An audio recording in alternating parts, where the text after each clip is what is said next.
Assalamualaikum warahmatullahi wabarakatuh. Bismillah walhamdulillah wassalatu wassalamu ala rasulillah wa ala alihi wa sahbihi wa ala amma ba'du. Qala rabbi shrah li sadri wa yassir li amri wahlul 'uqdatam min lisani yafqahu qawli. Subhanallahu wa ta'ala azim. Hadirin jamaah sekalian, mari kita awali dengan terlebih dahulu membaca suratul Fatihah tawassulan bi hadratin Nabi Mustafa Rasulillah sallallahu alaihi wasallam wa alihi wa sahbihi wa ahli baitihi al-kiram jami'il awliya wal anbiya wa syuhada wa sholihin, khususan Sayyidi Syekh Qadir Al-Jilani radhiyallahu anhu wa ila jami'i masyayikhina khususan hadrati muallif hadzal kitab Sayyidina Al-Makdari wa jami'i masyayikhina syuhurillahi lana wa lahumul fatihah. A'udzu billahi minasy syaithanir rajim. Bismillahirrahmanirrahim. Alhamdulillahi rabbil alamin arrahmanir rahim maliki yaumiddin. Iyyaka na'budu wa iyyaka nasta'in ihdinas siratal mustaqim. Shiratal ladzina an'amta 'alaihim ghairil maghdubi 'alaihim waladdallin.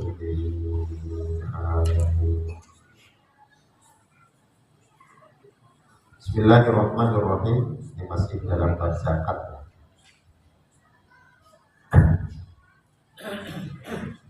Bismillahirrahmanirrahim. Tajibu ala kulli muslimin wa ma ghairu mukallafin fa 'alal waliyyi ikhrajuha min malihi. Wa kharaja bil muslimi al-kafirul asliyu fala yalzamuhu ikhrajuha walau ba'dal islami. Wajib atas setiap umat Islam, orang Islam, walau ghairu mukallafin, walaupun bukan orang yang mukallaf, artinya belum akil balik. Akil itu artinya berakal sehat, balik itu artinya sudah dewasa. Berarti walaupun dia orang yang masih kecil, anak kecil, ataupun orang yang gila, itu tetap berkewajiban. Maka nanti kewajiban itu fa'alal wali ikhrajuha min mali. Kewajibannya nanti dilimpahkan kepada walinya, wajib daripada hartanya. Jadi kalau ada orang punya harta banyak tapi orangnya gila, gitu kan, atau anak kecil yatim kaya raya, gitu. Sehingga kekayaannya itu wajib dizakati. Maka bagaimana solusinya? Ya, solusinya nanti itu tadi, yang menzakati adalah walinya. Ma'alal wali ikhrajuha min mali. Bagi wali di situ berkewajiban untuk mengeluarkan zakatnya daripada hartanya.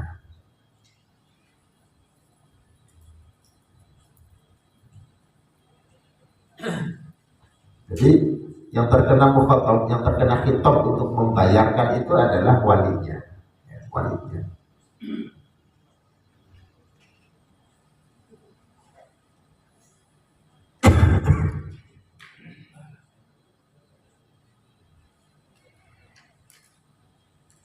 Wa kharaja bil muslimi al-kafir al-asli. Dikecualikan dari orang muslim adalah orang kafir yang asli. Orang kafir asli itu tidak wajib membayar zakat karena tidak ada khitab bagi orang kafir asli. Fala yalzamuhu ikhrajuha. Maka bagi orang yang kafir asli itu artinya dari semenjak lahir memang dia tidak beragama Islam. Maka tidak wajib untuk mengeluarkan zakatnya walau ba'dal Islam, walaupun dia setelah masuk Islam. Berarti hal yang sudah dilewatkan itu ya sudah tidak ada kewajiban baginya, kecuali kalau memang nanti setelah masuk Islam baru kewajiban itu dihitung setelah dia masuk Islam. Hurrin Muslim yang merdeka, artinya bukan budak. Muayyanin yang tertentu. Muayyanin yang tertentu. Nah, tertentu ini maksudnya apa? Ya.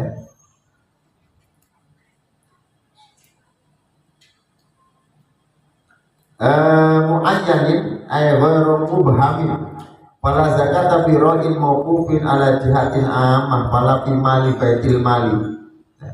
Artinya pada harta yang tertentu, bukan harta yang masih mubham, yang belum jelas, ya, harta yang belum jelas. Maka fala zakata fi ra'in mawqufin ala jihatin ammah. Tidak ada zakat bagi harta yang sudah diwakafkan secara umum. Sudah diwakafkan secara umum maka tidak ada zakatnya, ya.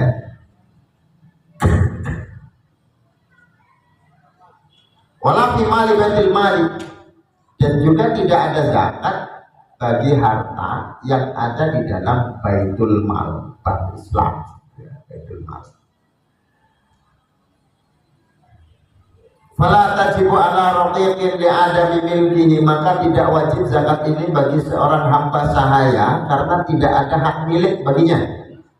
Hamba sahaya itu statusnya sama sebagaimana barang, ya, tidak sama seperti layaknya manusia yang merdeka. Maka harta yang dimilikinya itu tidak bisa dimiliki oleh hamba. Semua yang dimiliki hamba adalah milik tuannya. Gitu. Maka al-mukatab itu milki. Begitu juga tidak wajib untuk mengeluarkan zakat bagi seorang hamba mukatab. Apa hamba mukatab? Hamba yang sudah bertransaksi kepada sayyidnya atau kepada tuannya, transaksi dengan nilai tertentu untuk sehingga ketika dia telah melunasi nilai yang dijanjikan atau yang ditransaksikan itu dia berarti merdeka. Jadi separuhnya masih merdeka, separuhnya masih budak. Nah, mukatab itu. Jadi dalam proses perjanjian dengan tuannya, ketika sudah membayar sesuai dengan perjanjian itu maka dia merdeka. Otomatis dia tidak memiliki hak penuh, ya. Itu memiliki lemah kepemilikannya karena belum menyelesaikan pembayaran kemerdekaannya. Wala talzamu sayyiduhu, maka sayyidnya, tuannya itu juga tidak berkewajiban, ya, untuk membayarkan zakatnya li'annahu ghairu malikin, karena statusnya ketika seorang hamba itu sudah menyatakan dirinya sebagai hamba mukatab, perjanjian kemerdekaan, maka si pemiliknya sudah tidak lagi bisa memiliki lagi. Jadi kondisinya dalam separuh budak, separuh merdeka. Fi dhahabin, pertama kewajiban itu ada pada kelompok harta berupa emas, ya, emas. Nah, walau ghairu madrubi, walaupun emasnya masih belum dicetak, masih berupa emas, emas batangan atau emas, pokoknya berupa emas. Khilafan liman za'ama ihtisasaha bil madrubi. Ini menghindari perselisihan dari orang yang menyatakan menyangka bahwa wajibnya zakat itu tertentu kepada emas yang sudah dicetak. Ternyata tidak, gitu. Ya, belum dicetak pun emas adalah harta ribawi yang nanti ada konsekuensi pembayaran zakatnya. Balagha qadru khalisuhu isrina mithqala, ya, yang telah mencapai kadar murninya 24 karat. Kadar murninya mencapai isrina mithqalan, 20 mithqal. 20 mithqal itu kalau dibuat ukuran gram itu 86 gram. Emas murni itu kalau di dalam adil zakat milik LTN Lazisnu Jadi ada dari Kabupaten Pati itu tidak sampai 86, 77,5 ya. 77,5 gram. Kalau untuk yang daftar resmi emas itu 85. Ini yang dibuat ukuran oleh Basnas ya, berdasarkan undang-undang zakat. Jadi ketika emasnya sudah mencapai berapa? 85 gram. 85 gram. Itu maka berarti sudah mencapai nisab ya. Untuk kadar zakatnya adalah emas 2,5% dibayarkan dalam 1 tahun. Biwas memang kata tahdidan dengan ukuran timbangan Mekah secara tahdid ukuran. Kalau nakosofi mizanin watama fi akhor fala zakat al-syak. Maka jika kurang, jika ada pengurangan dalam timbangan satu timbangan, kemudian pada timbangan yang lain itu ternyata terpenuhi sempurna, maka tidak ada zakat dalam hal ini karena adanya keraguan. Timbangan A, timbangan B, begitu di timbangan A ditimbang, ternyata di timbangan B nilainya berbeda.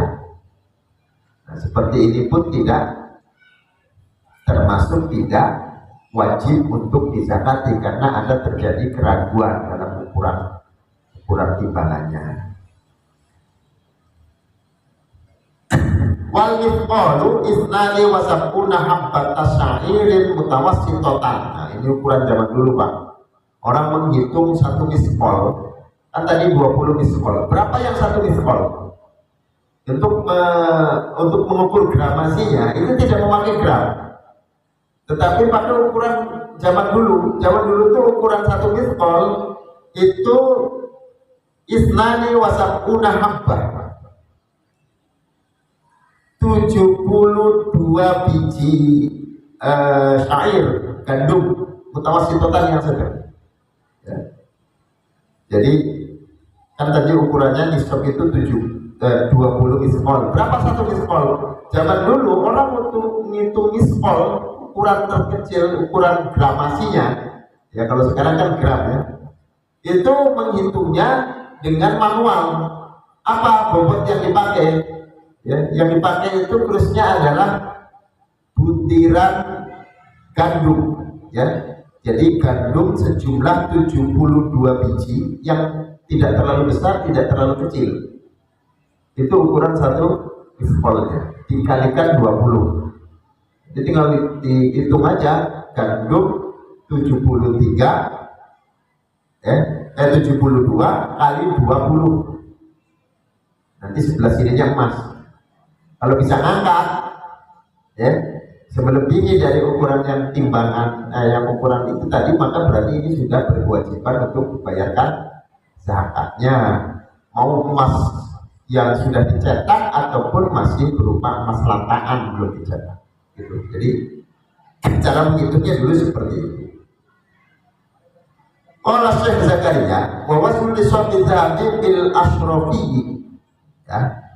Menurut Syekh Zakaria, timbangan nisabnya emas itu dengan timbangan ashrafi ya, bangsa ratu. Jadi di sana itu dulu, zaman dulu ada kelompok tertentu yang digunakan sebagai standar ya, standar untuk menghitung ukuran timbangan ya. Jadi ada istilah ashrafi. Ashrafi itu adalah bangsawan. Jadi nisab itu nanti diukurnya dengan timbangannya bangsawan ya, keluarga raja lah yang dipakai untuk menentukan, atau keluarganya ashraf, orang-orang yang mulia, untuk menentukan standar beratnya timbangan. Khamsatun wa isruna wa sab'ani wa tusu'un, 25 dan 1/7, kemudian 1/9, 1/9. Wa qala tilmidu Syekhun awal murad bil asrafi al-Qaitabai. Dan dimaksud dengan asrafi ada al-Qaitabai. Ini orang-orang India ini, karena beliau kan hidupnya di India. Wa fi fiddatin balagatnya atai dirhamin. Dan untuk ukuran perak mencapai 200 dirham. Biwas di Mekah dengan timbangan Mekah. Kalau menurut ukuran standar Basnas, perak itu nisabnya adalah ketika telah mencapai 595 gram, ya, 595 gram. Ini sebagaimana ketentuan di dalam zakat. Nanti tetap dihitung yang dibayarkan 2,5%.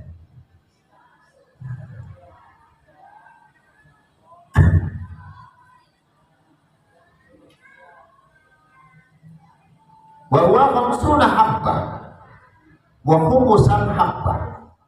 Yang dimaksud satu dirham Mekah ini adalah 50 biji. Ya, kalau tadi ukurannya biji gandum, berarti hitungannya 50 biji gandum dan ditambah seperlimanya.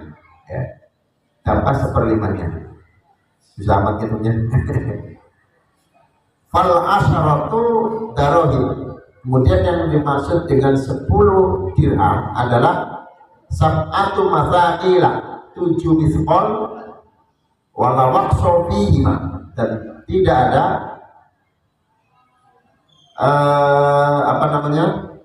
tidak ada keringanan daripada hitungan itu. Kalau muasyarati sebagaimana hitungan-hitungan seper-10. Fayajibu bil isrina wal mi'ataini wa fihi ma zada ala dzalika walau bi ba'di habatin rubu usyurin. Dan wajib di dalam ukuran 20, 100 ke 220 ya. Dan sesuatu yang lebih dari itu dengan berbanding walau bi ba'di habatin, walaupun tambahannya itu hanya sebagian kecil saja ya. Maka zakat yang dikeluarkan adalah rubu usyurin. Rubu usyurin itu 2,5%, Pak. Rubu usyurin itu 2%, seperempatnya perpuluhan. Jadi kalau kita mau menghitung 100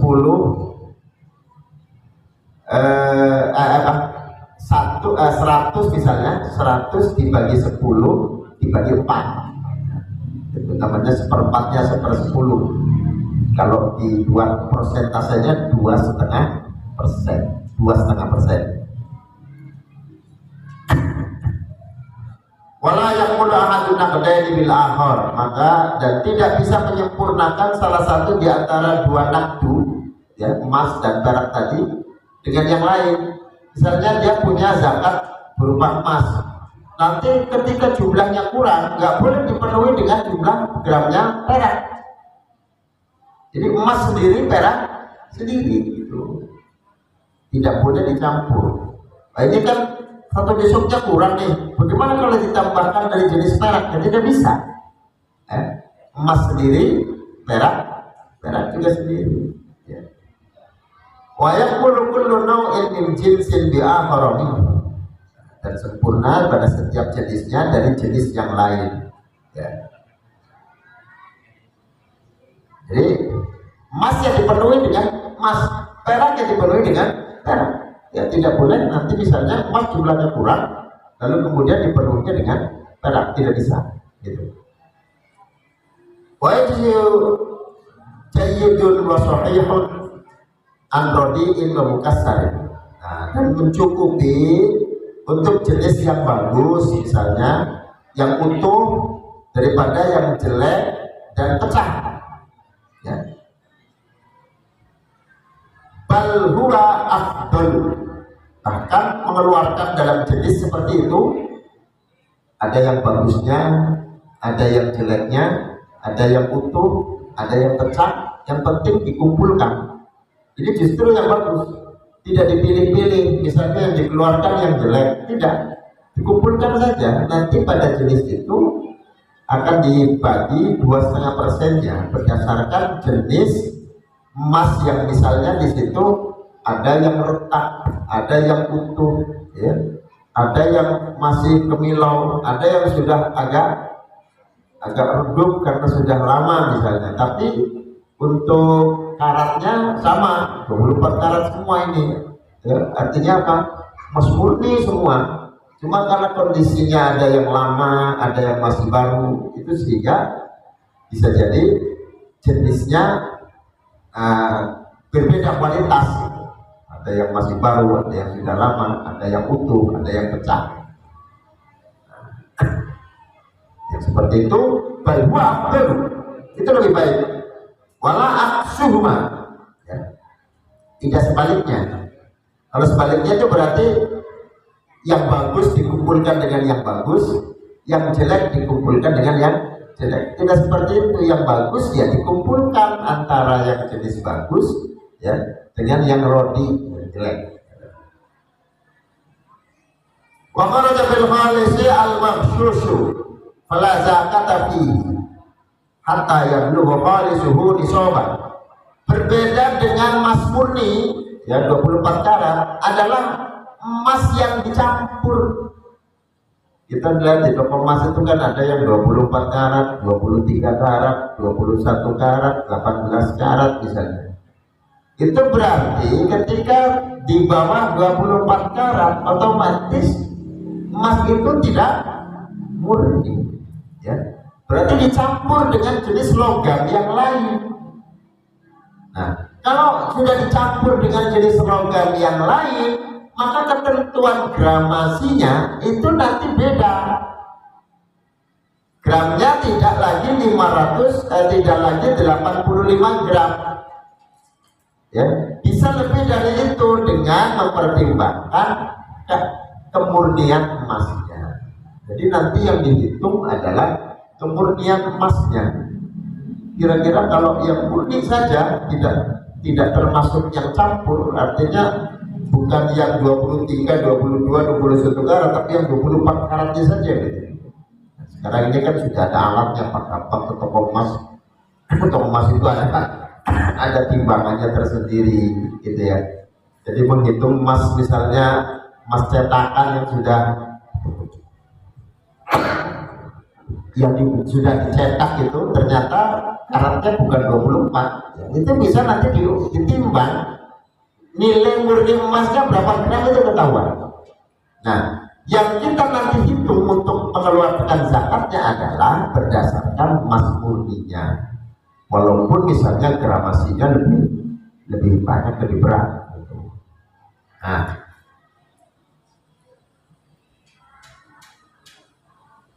kama yajibu rubu usyri matil arabi fi mali tijaratin, sebagaimana wajibnya mengeluarkan 2,5% untuk harga barang dagangan dalam harta tijarah.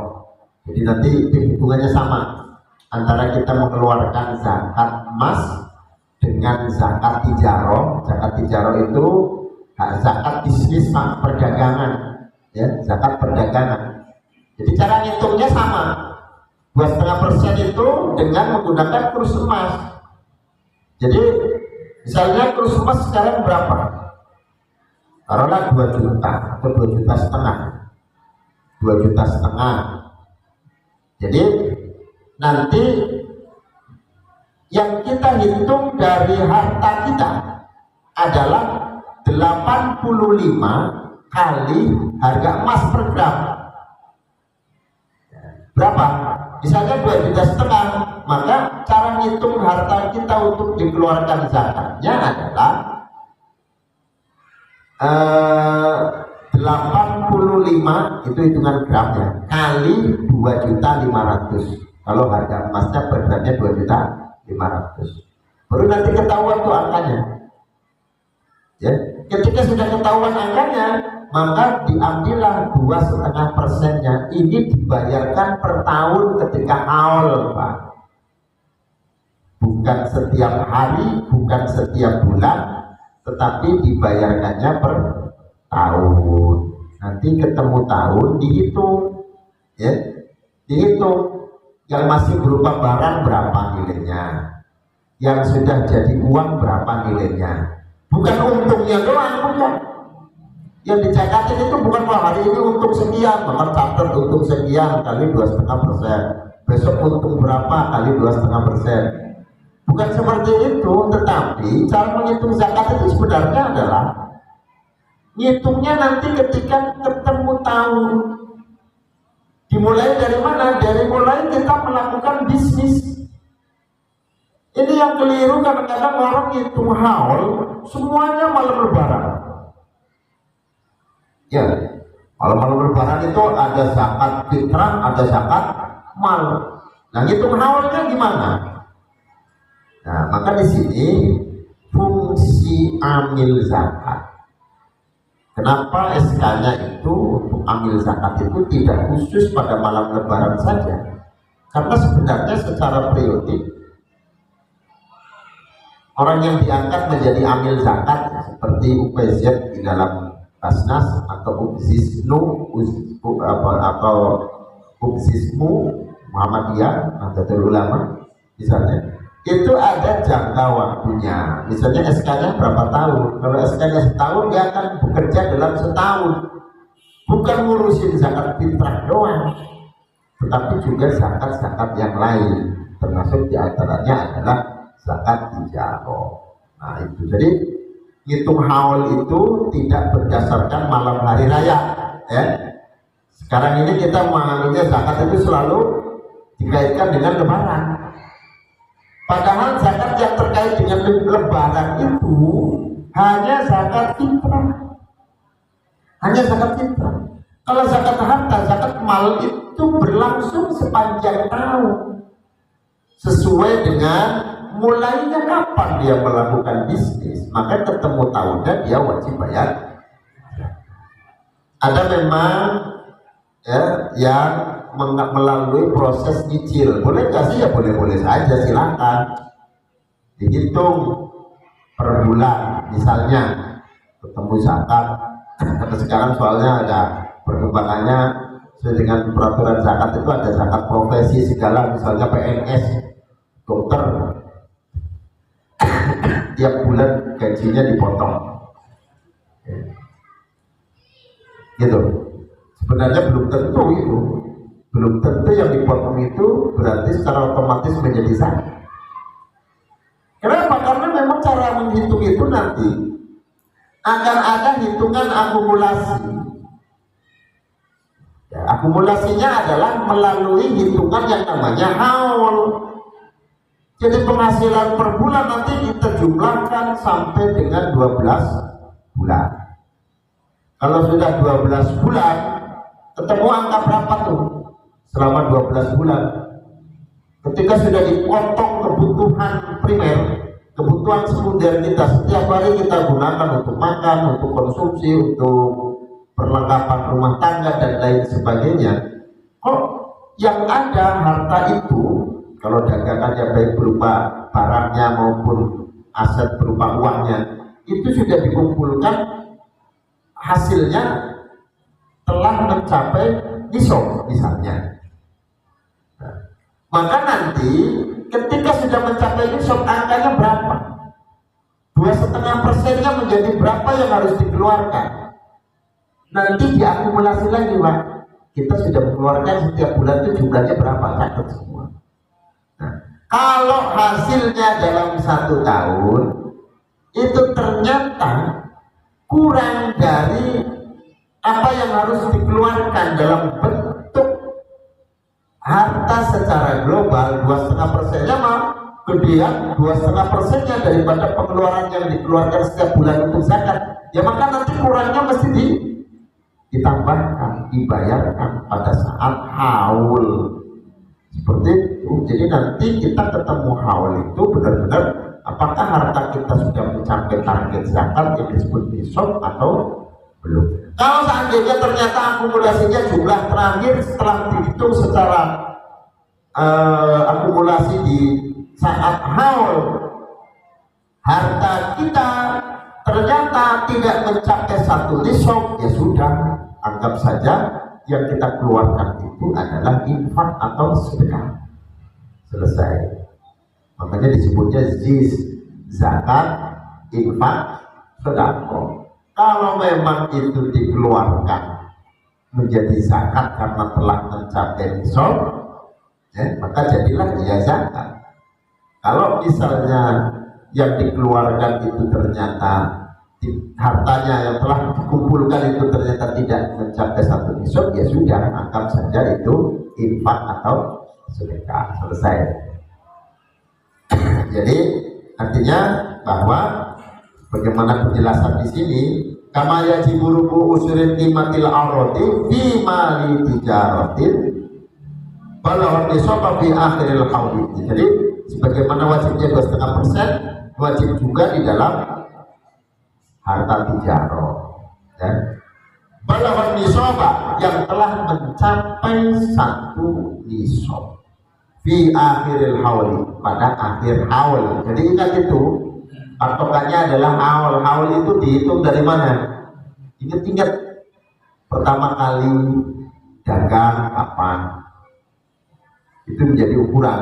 Kapan kira-kira saya mengawali dagang itu, tanggal berapa, bulan apa. Kalau bisa hitungannya pakai hitungan hijriah.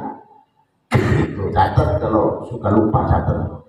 Nanti pada saat haulnya, ketika tahun berikutnya, ya di hari yang sama atau di tanggal yang sama gitu ya, maka di situ kita sudah masuk dalam haul. Di situ pula kita berkewajiban untuk menghitung zakat dan mengeluarkan zakatnya. Jadi tidak berpatokan pada malam lebaran itu. Nah, kalau malam lebaran ada orang misalnya mau zakat, ya bukan nggak boleh, boleh-boleh saja. Tetapi nanti ketika haul hitung lagi. Ya, perkembangan zakat itu nanti dihitung tetap dalam satu haul. Mau dikeluarkan dalam bentuk cicilan bulanan, silahkan cicil zakatnya sebulan sekian, tapi dicatat Pak, karena jangan sampai ketika haul apa yang sudah dikeluarkan ternyata kurang dari 2,5% secara global. Itu mesti dicatat ya.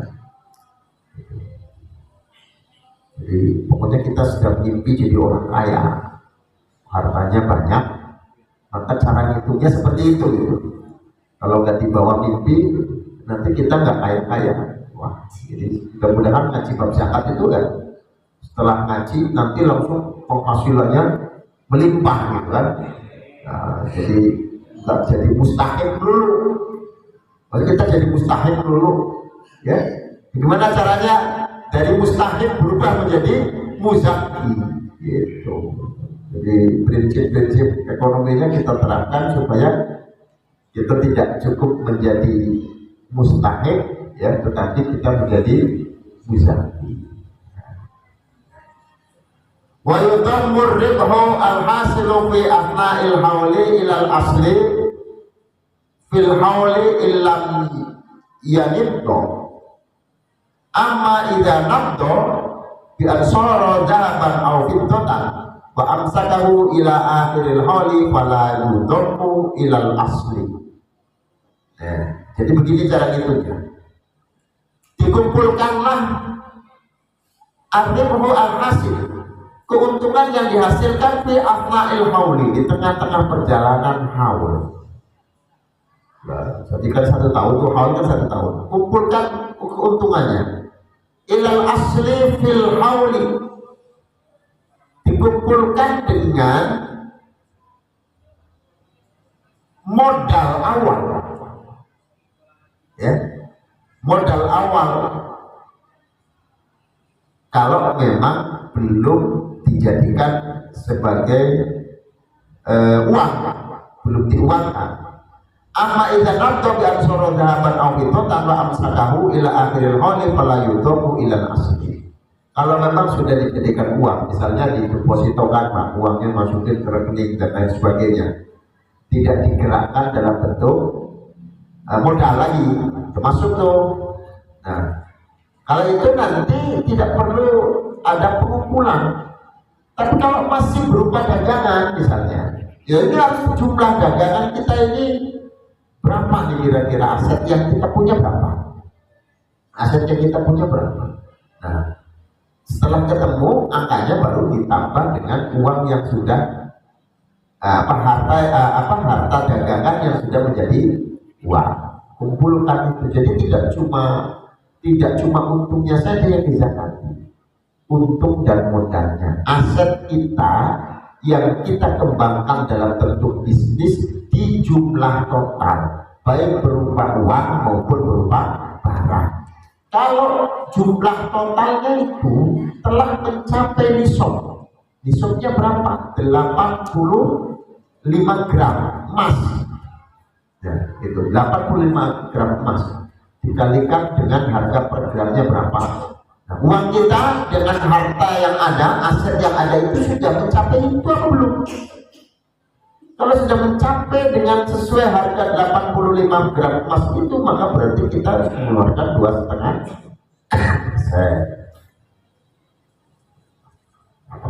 Kalau belum mencapai ke angka itu, berarti belum wajib bayar zakat mal. Gitu.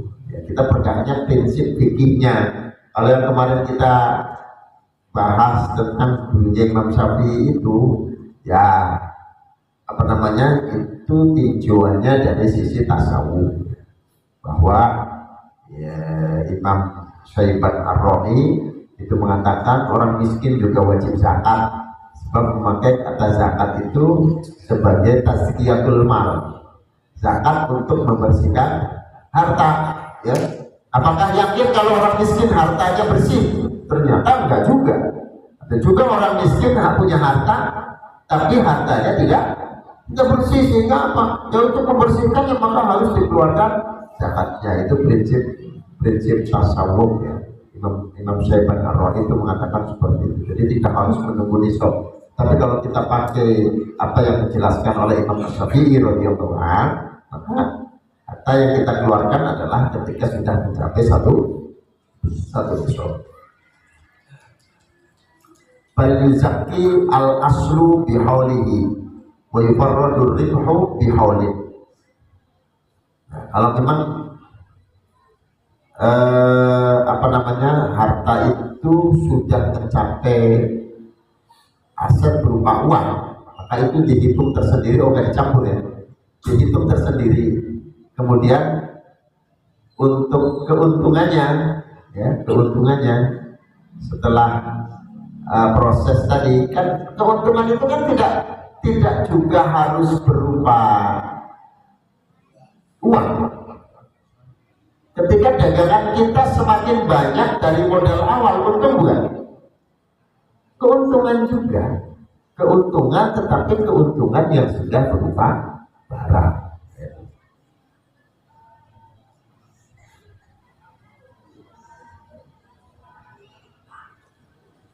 Wa yufarradu ar-ribhu bihaulin.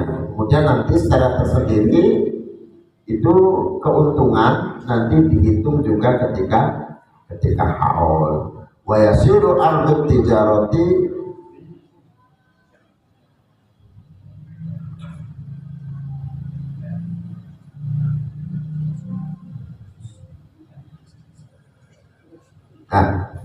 wa yasiru ardu tijarati lil bunyati biniyatiha, ya. Maka jadilah harta tijarah atau harta dagangan itu menjadi harta ya sempilan ya dari niatnya. Bayang qatu al-halu bi mujarrati niyatil kunyati, ya, dari simpanannya. Jadi itu jadi pensimpanan tersendiri, maka haul itu menjadi terputus dengan ketika kita telah memisahkan niat penyimpanannya. Nah, ini lumayan agak rumit juga, Pak. Nah, ada orang menghitung tahunan, menghitung dalam prinsip-prinsip yang dikeluarkan secara ekonomi, misalnya bulanan sesuai dengan gaji turun, atau penghasilan yang dihitung secara prinsip ekonomi dalam setiap bulan dihitung total laba, modal dan untung misalnya, dan sebagainya. Ternyata di sini ada penjelasan ketika itu sudah dijadikan sebagai aset berupa uang, itu harus dihitung tersendiri. Nanti ini Menghitung haulnya yang itu sudah putus, ini menghitung haul yang lain lagi. Jadi ada dua kali itu kalau begini caranya, ya. Nah, insya Allah nanti kita bahas lebih lanjut prosesnya dan bagaimana cara kita mengeluarkan harta yang harus dizakati, ya. Insya Allah pada pertemuan yang akan datang. Al-Fatihah.